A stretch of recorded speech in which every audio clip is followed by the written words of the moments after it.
So, for the countdown, the days and the weeks are going by, but we're still in 2025. So, our theme for this year is Rising Higher, Growing Deeper. And for the month of November, we have the theme of Loving the Unlikable. The title of today's talk will be The Beneathness, and it will be given by our wonderful Reverend Charlene.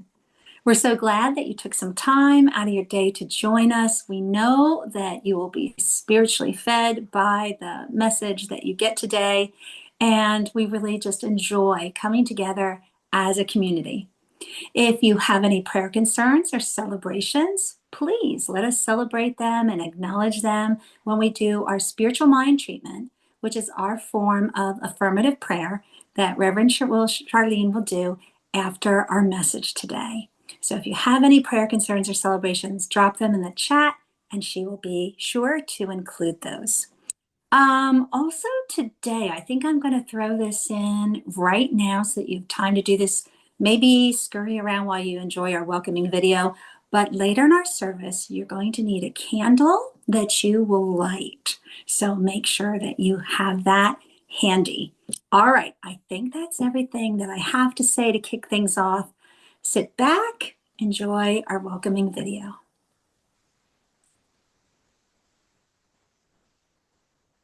Please join us as we create our sacred space. We set our intentions of deepening into our awareness and practice of our 5 pillars of spiritual living by lighting this candle in our virtual world. Our first pillar is sacred study, represented by the divine quality of truth. We use this pillar to recognize the importance of an open mind and the power of our minds. The second pillar is affirmative prayer, represented by the divine quality power. This pillar honors the power of prayer in our daily lives. Our third pillar is meditation and the divine quality of peace. This pillar reminds us of the importance of meditation and the peace we feel when we quiet our minds. The fourth pillar is circulation and the divine quality of life.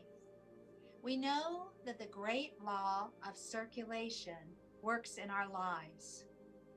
As we give, so shall we receive. And the fifth pillar is sacred service and the divine quality of love. This pillar affirms our call to be of service to our world as we see through the eyes of love. Let us close our eyes as we bless this sacred space and our time together.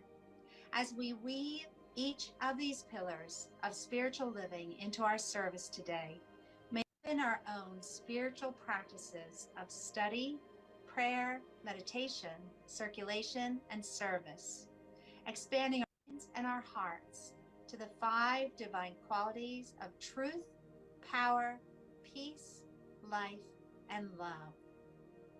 We also bless everyone who made our service possible today and everyone in attendance. May the energy of love that is generated here bless everyone abundantly, and so it is. Okay, and now it's time for our meditation. So, beneathness. What is happening beneath the surface?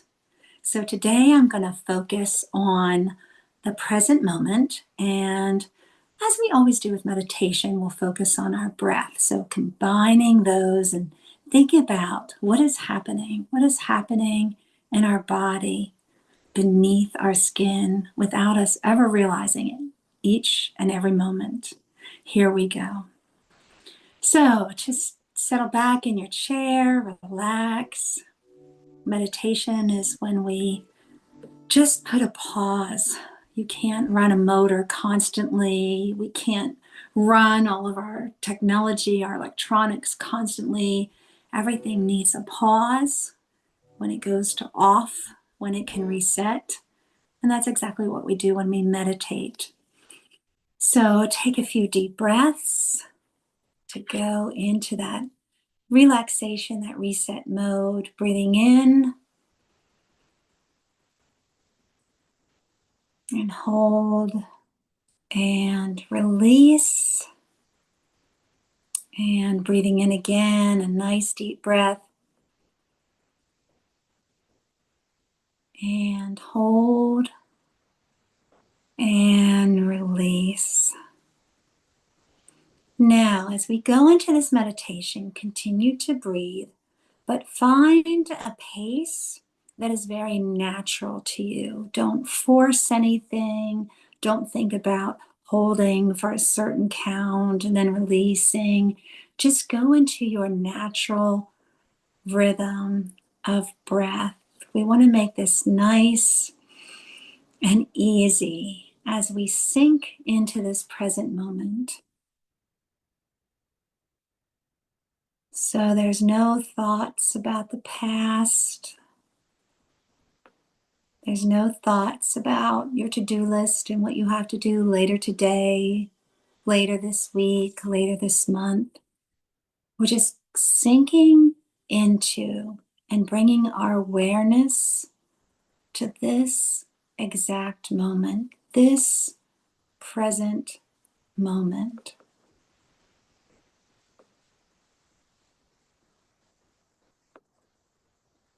And notice right here, right now, in this sliver of time, this present moment, there is no stress, there's no worry.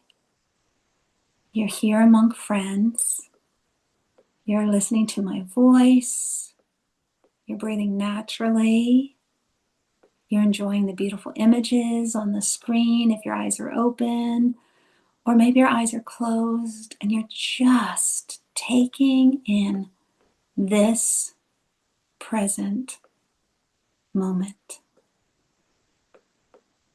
In this moment, you are warm, you are safe, you are filled with peace,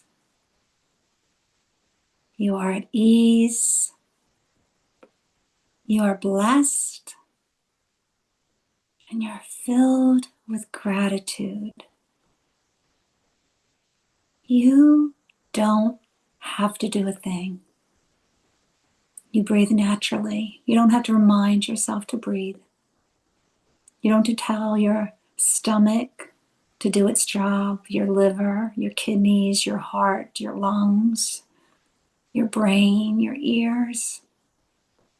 It's all just natural. It's all just happening effortlessly, without you even being aware, without you thinking about it. All of these things are just happening naturally in this precise, sacred moment.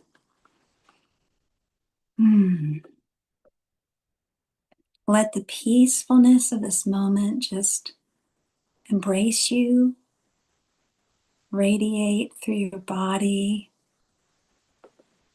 Let it just cover you like a warm and loving light.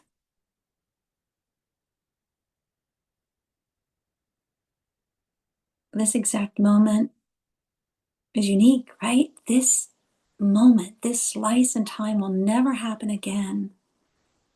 But you will have others. You will have other moments as you go through your day. And any time that you feel yourself getting caught up in the swirls of chaos, and the stress, the tension, we lead busy lives. We play so many roles in our home, at our job, in our community. But when you feel yourself kind of getting caught up in those moments, sink in to this practice, this sacred moment. Go within, close your eyes, focus on your breath, breathe naturally, and direct your awareness to look at what's happening inside my body, beneath my skin. All these things are just doing their job effortlessly, reminding me that I too can move through this world effortlessly.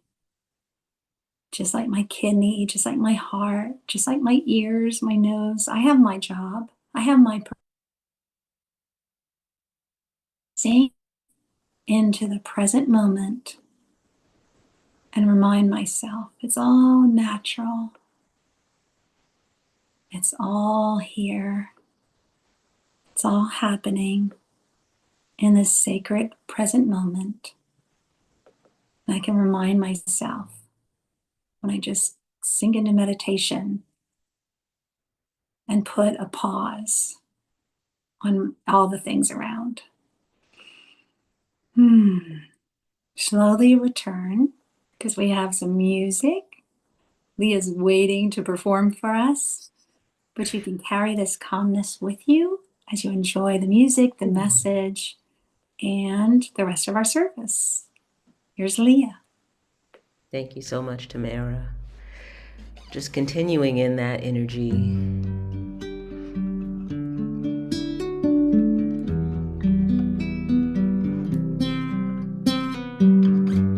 Singing this song by Ricky Byers.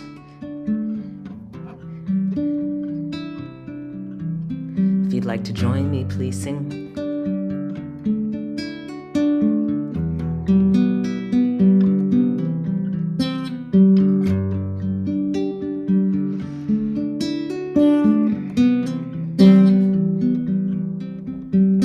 We let the light wash over us.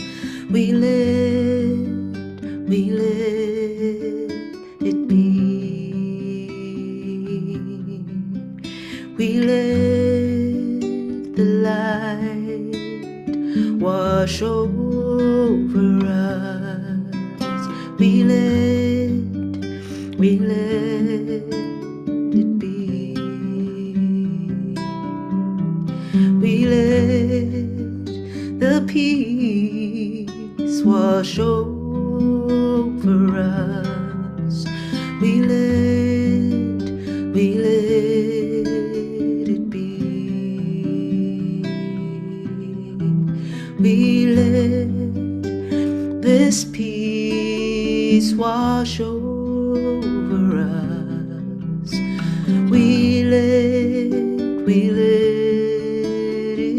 be. We let the love wash over us. We let it be. We let all of the love wash over us. We let it be. We let the light wash over us. We let it be. We let the light wash over us. We let it be.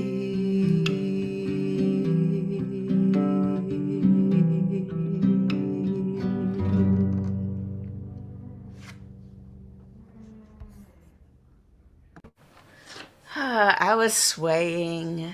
Thank you very much, Leah. That's one of my favorite Ricky Byers songs, and oh, the way that Agape got me to where I needed to be. So thank you for calling that back in.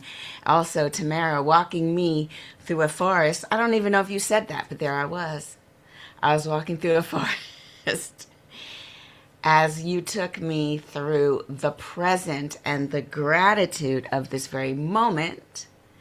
And the way you said, we're connected. We all know that, but the way it reveals itself every time, it just blows me away. So it's good if I could get over the gushy part. I end up with such gratitude and such an overwhelming sense of I'm in the right spot doing the right thing just at the right time. Every time, and I have to give voice to it because I feel like the angels won't know. She likes it, right, guys? We should keep doing that for her. Yes, you should keep doing that. Thank you. Thank you, universe. And thank you, everybody that's here. What a beautiful, beautiful time to be together. Thanks. I think I'm getting good feedback on the professional style. I will put it in the rotation. Thank you for all of your feedback. I need to tell you something. Look what's behind me. There's a guy that's lighting a candle. Why? Because today I'll talk to you about the whole idea of the beneathness of it all. And I almost feel like you have to use some bass in your voice when you say this. But let's not get it twisted. We're going to end up lighting a candle because we're going to set some intentions for ourselves, for each other in this small, beautiful community, and we're going to cause a ripple effect. But first, a few words. Because, listen, it's definitely about making the world a better place. Absolutely. But let's not think that that means uniformity. Let's not think that that means we have to give up everything that we're inspired to do and look to someone else to tell us what to do and how to do it. Ooh, let's not mute ourselves in that way because there are some hidden things underneath everything we look at in this world. From myself walking the dog and knowing that underneath my feet, there lives a whole history of what has been born, what has lived, and what died and was brought back to the soil. And that detritus, as they call it, nourished the very next thing that would give life to the next thing. And it would go forth and it would live its life, only to die and be brought back to the earth from whence it came. And this is not limited to the insects. Now, yes, their life cycle is way shorter than ours. Scientists purposely study gnats because their lifetime is so short that they can test epigenetic functions and factors on the lineage of descendants in like 2 days. It's insane, right?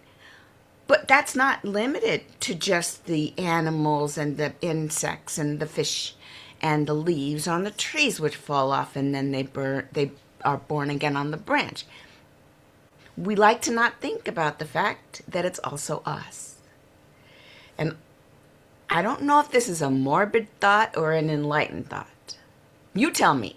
There I was, settling down into the bath, and it was a little too hot, so I had to go ever so gingerly. And I thought, oh no. Everybody I know is going to be dead.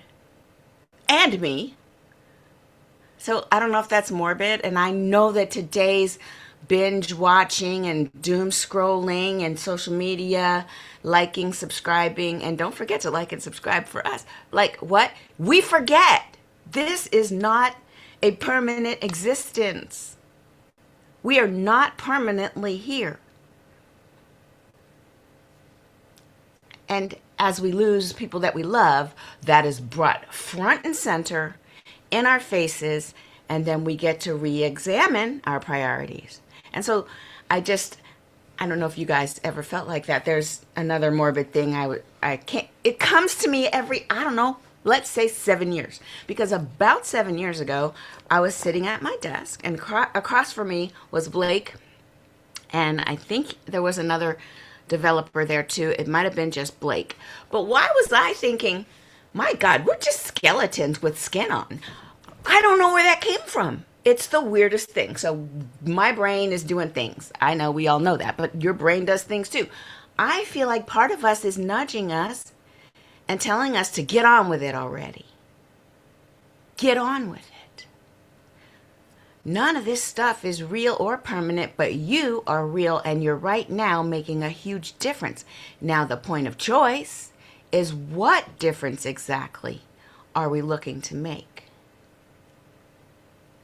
What difference am I looking to make?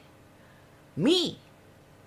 And this is deeper. This is the beneathness of well, what will look good, what will show up nice on camera, what will look good on paper, what will impress them. And if you do nothing else this coming week, I want you to, and I might have told you this already, I want you to examine your motivations before you jump in to do stuff.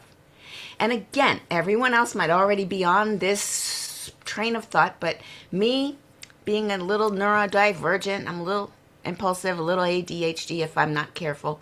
But the beauty of mindfulness and meditation that we teach in this center, the beauty of this practice is that not every thought is real.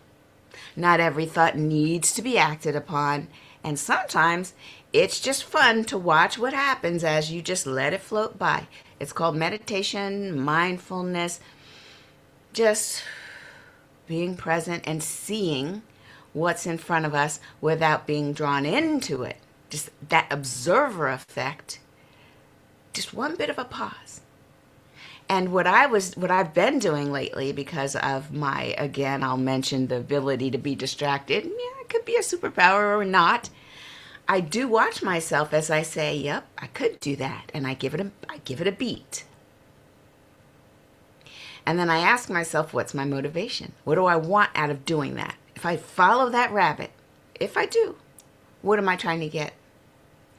And if what I'm trying to get is other people's attention, admiration, adoration, and if those are not my people, my inner circle, both of these things, if it's admiration and appreciation, are they my peeps? Did I put myself in a position to serve these people directly? If both of those are true, then it can stick around for a while. I may write it down. I may get to that. But what I've stopped doing is becoming very interested in a random passing, hey guys, did you know you could do this with this tool and make it, and me trying to do that thing with that tool to impress people I don't know, to get attention from people that don't know me, and I might not even like them.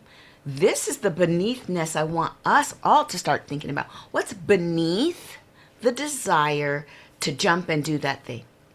Just think about it. And then if we continue moving forward, we've made a conscious choice to move forward on some path that's going to bring us consciously what we say we want. Without this conscious awareness, we've not really examined how the time we spend is related to our outcomes. And then we end up in a life that does go by pretty quickly if we're not conscious and present. And we could wake up years and years later, where did it all go? What does it all mean? I've spent my energy and my time investing in things I didn't even care about, but I was caught up in some river of other people's intentions. So that's the story. Like if we realize that there is a cycle of life and death, we're on it, we're in it, then what we do see is the surface, but then what's underneath that is what came before.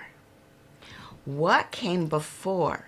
Thinking of the full circle of life, a couple of things come to mind. So if we're thinking about what came before, and spiritually and emotionally what came before does inform what we even can see in front of us.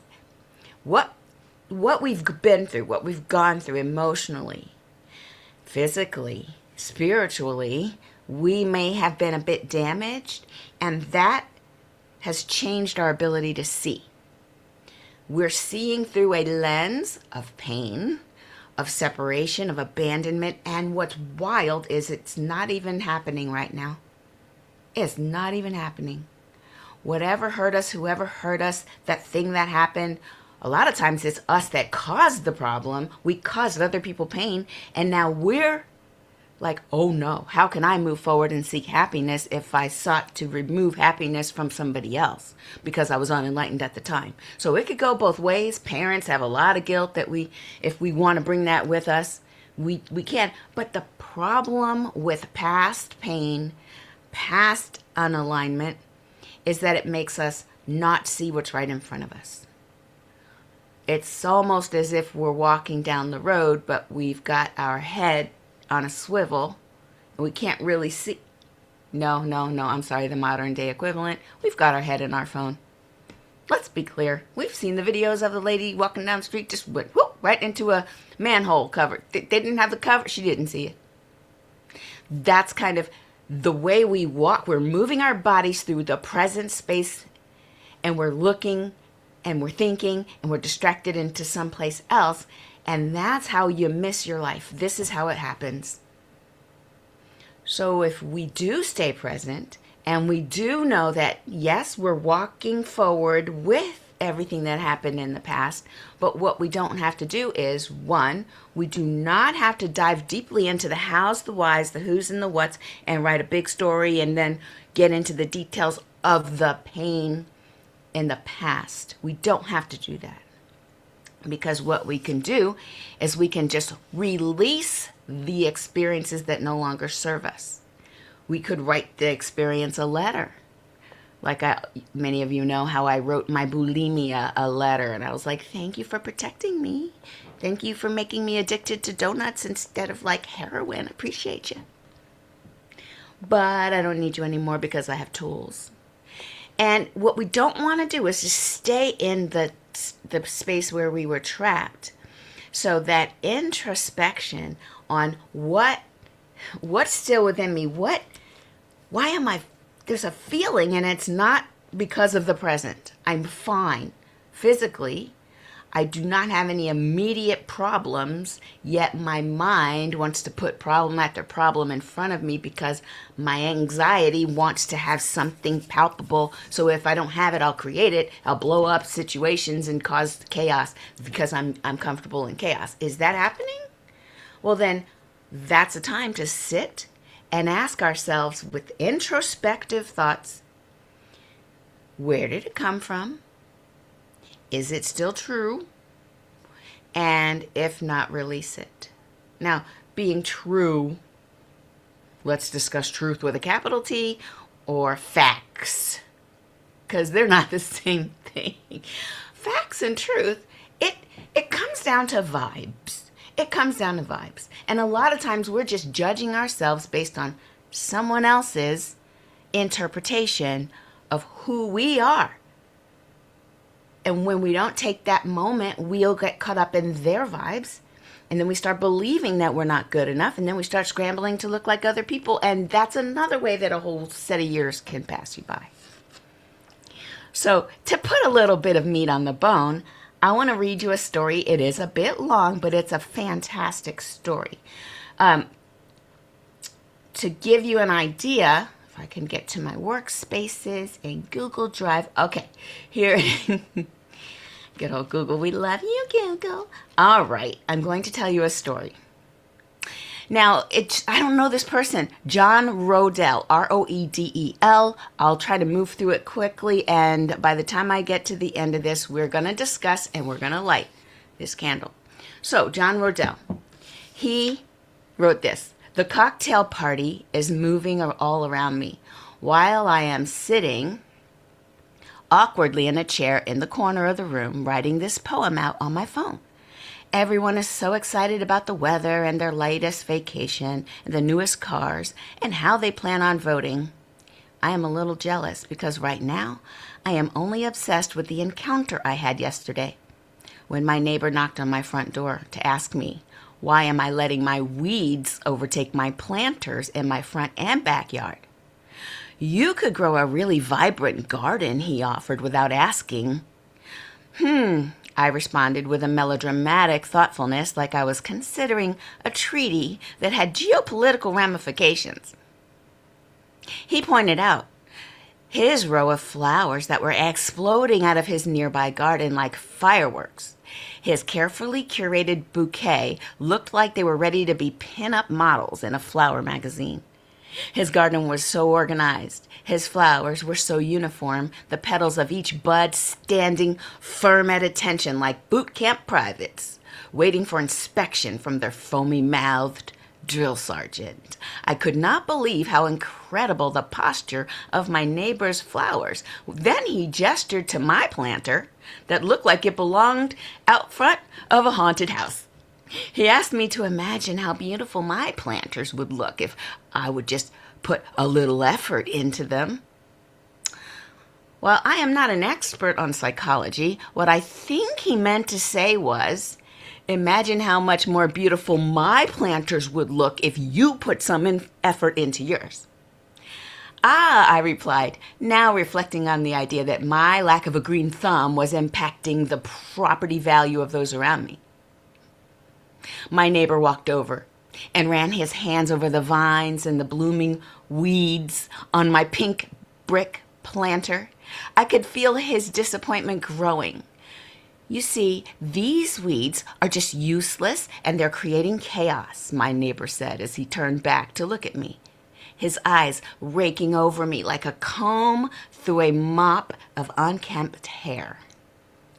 Chaos? What a word choice. I love chaos, I thought to myself.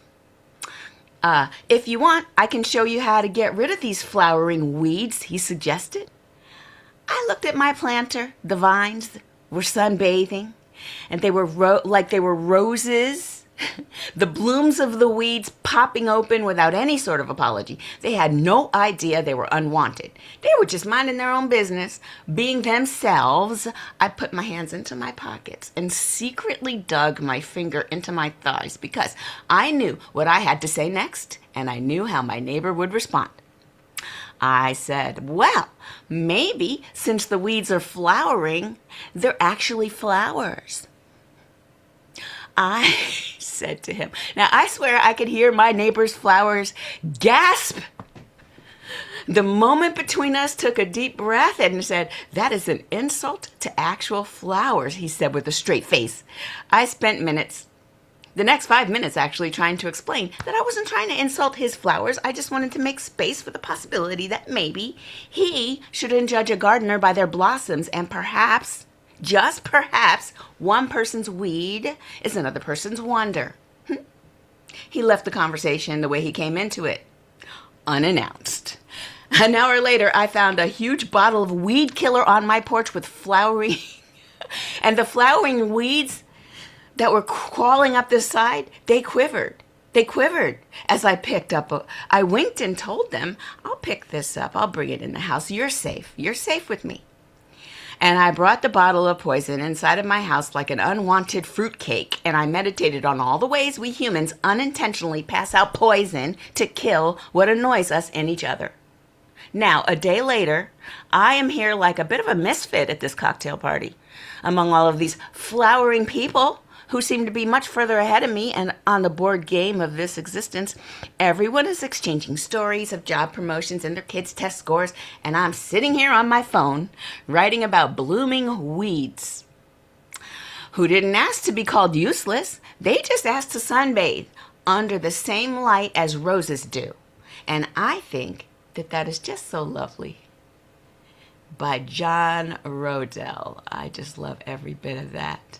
And so I ask you, what is it in your life that you may have judged yourself about, that you may have been suppressing because in the world of a lot of roses standing side by side like little soldiers, you seem to be a bit of a wild child weed?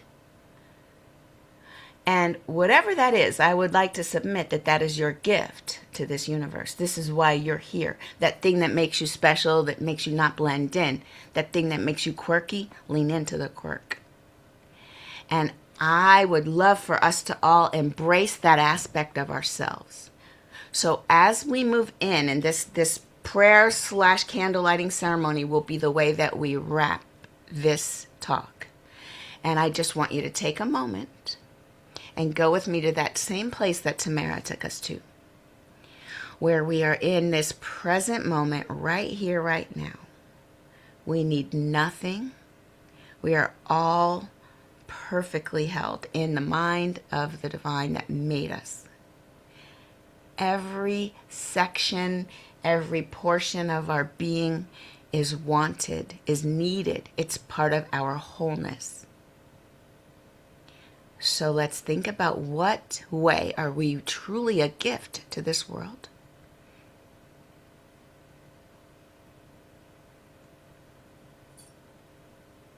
Lean into that moment, lean into that feeling.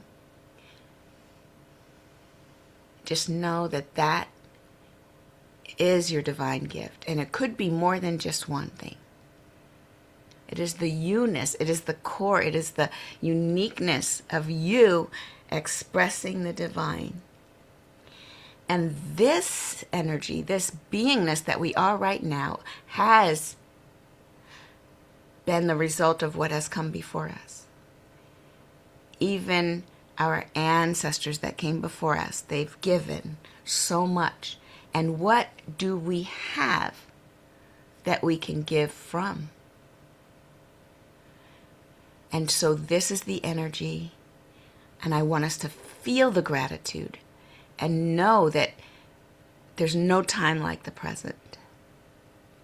And we just take our candle, and with gratitude, we resolve to lean in and to celebrate that which is true about us, that is unique to ourselves.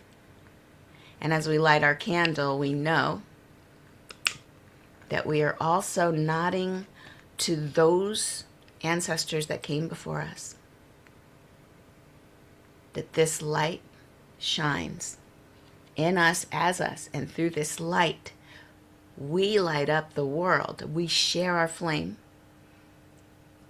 because a flame can light hundreds, thousands of other flames, of other fires, without ever going out. This is the gift that keeps giving, and we are so grateful for this. And so as I move into prayer, I just know that this oneness with the divine, this oneness with each other, this spiritual center, not only the physical spiritual center of CSL Leesburg, this spiritual center of ourselves is lit with the fire and the flame of divine inspiration, and whatever is meant for us to do, we are fully in on it. We love the fact that we get to birth into this world something amazing that only we can do. I speak my word for anyone on this whole planet that feels marginalized, set aside, judged to be a weed, while others celebrate a certain type of a so-called flower. And I know that the divine sees each and every one of us as perfect, whole, and complete, and that is what we really are. And anything to the contrary, I speak my word that it simply is removed, because it comes from nothing, so it goes back to the nothingness. And only the truth with a capital T remains, that we are one with our universal highest good, and only doubt, only fear, only false appearances appearing real could ever dim that light. So I release that idea, the idea that we're not enough. That is gone. And what is left is simply the awareness and the gratitude. So I give my thanks that we are awesomely held, we are on our path, and we are living our beautiful, precious life right here, right now. And because we're present in every moment, time expands, and we get to live this beautiful life. I release my word into the law, and the law always says yes. I let it go, I let it be, and so it is. Ashe.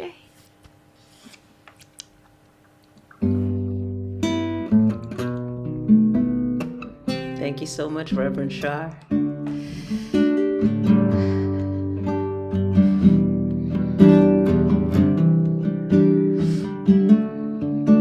I spend the entire time you're sharing listening for which song wants to be sung, and there's so many that came forward.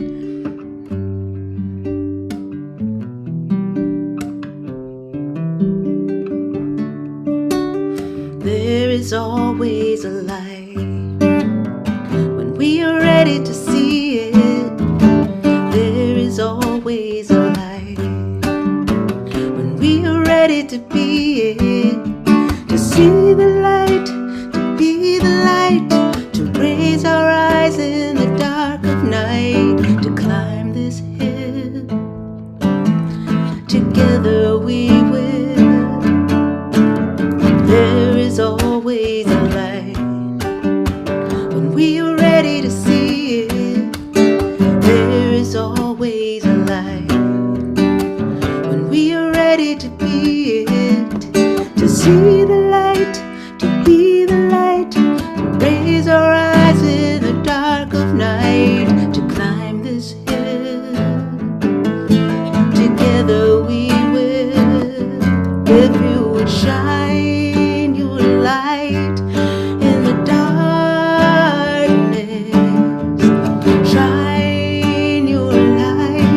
to be the light, to raise or rise in the dark of night, to climb this hill.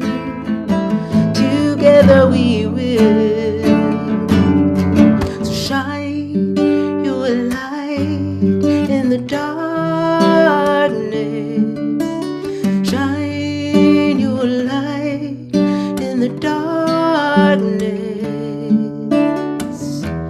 Let your bright heart burn out loud and be a gift in this world. There is always a light when we are ready to see it. There is always a light when we are ready to be it, to see the light, to be the light, to raise our eyes in the dark of night, to climb this hill. Together we will be the light.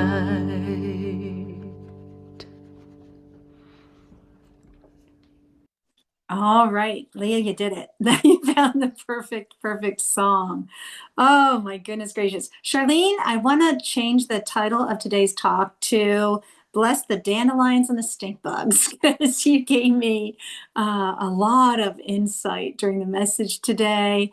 Oh my goodness. And thank you for introducing us to John Rodell, an amazing person. All right, folks, now is the time that we think about what is beneath us. What is beneath this service? Well, it's your donations, your contributions. Because you give to us, we are able to give back to you, practicing the law of circulation. We're able to do what we do on Sundays, bringing you the message and the meditation and the music, and also coming together as a community, celebrating that, plus the classes, the workshops, contributing to our home organization, and also other organizations that support our mission, creating a world that works for everyone. And I love to point out that the word everyone doesn't have an asterisk. Everyone, even the people that might consider themselves weeds or others view them as weeds, a world that works for everyone. It's so easy to find a way. If you haven't found one yet, take a moment and look at the screen. You can always go on our website and go to the donate button as well. All right, let's donate, or let's bless the gifts that we have and really think about these words as you say them with me. Here we go. The presence of spirit within me blesses everyone I meet, tends to heal everything I touch, brings gladness into the life of everyone I contact. Therefore, I am a blessing to myself, to humankind, and to the day in which I live. And so it is. All right, announcements. What do we have coming up? It's our conscious giving time. And you heard me mention the law of circulation, giving and receiving. So we recognize that there's many ways to give. You can give with your time, offering to do something, offering to serve on our leadership council. We're always looking for new members, offering to take over something, maybe do a meditation, maybe do the opening and introduce things like I usually do. You can do that. You can give your time. You can also give your talent. Maybe you have a special talent and you can teach a workshop. We're always looking for new ideas. And then, of course, there is the treasure. The Leadership Council is currently putting together our budget for the year 2026, which still sounds weird to say. And we need to know, what do we have to work with? What can we do? So we really appreciate you taking a moment and thinking about how you can keep us going and offering wonderful things so that we continue to grow and nourish each other, support each other, giving and receiving, practicing that law of circulation into the next year. All right. Can you tell them? Can you tell them when they log in to this site, it's going to be a very customized experience. Just sign in with however you donate to us. Use that email, and we'll show you all your history, your previous pledges, how you can participate in volunteering. It's very comprehensive, so please use the form. Nice. Thank So you. that's coming in email, No, it's right here, and I'll also send it an email. QR But code. please, yeah, and it's Awesome. a link is in the chat, and I'll also send you an email. Wonderful. Thank you, Tamara. Yeah, thank you. Thank you for adding. We need that. It's a team effort. We always say that. It all comes together. All right, folks. I want to remind you that we do something called Pearls after our service. My little journal, I'm just going to flash it up here because do you see everything that I wrote down during the service? I'm constantly taking in what Reverend Charlene is presenting and looking at what's in the journal, the questions that guide me, and adding my thoughts, my insight. So that's what we do in Pearls. We share what really resonated with you during the meditation, the message, the music. What do you want to talk about? What's on your mind? How can you take the message and bring it into your spiritual practice this week? What are your thoughts? What are your plans? And we bounce these ideas off each other. Sometimes we talk about world events. Sometimes we talk about the movies, the TV shows, the books that we're reading. I want to talk some more about John Riddell. So that's what we do after service, and we call that Pearls. If you can stay, please join us. If you can't, then know that we're going to send you off with our love and blessing after we do this closing affirmation. Here we go. Now, if you're a regular, you know I want you to unmute. It's just little me. I don't even have a kitten joining me today. So I need to hear your voice. Unmute and join me. Here we go. I am love. I am love. Thank you, thank you, thank you. Now, think of someone who needs this message. It can be somebody who's in the room with you. It can be a little furry companion. It could be a friend, a family member, or I'm a big believer in this, and I know you are too. We can send this out. Think of somebody who needs this message right now. Let's share it. Ready? You are love. You are love. Ooh, love that. All right, now we do our love sprinkles. You ready? It's all love. Here we go. It's all love, even for those weeds, even for those dandelions, even for the stink bugs. Oh my gosh. Thank you so much for joining us. If you can stay, please hang out with us. It's always insightful. And if you can't, we understand. Busy days, busy lives. Take care. Thank you for joining us.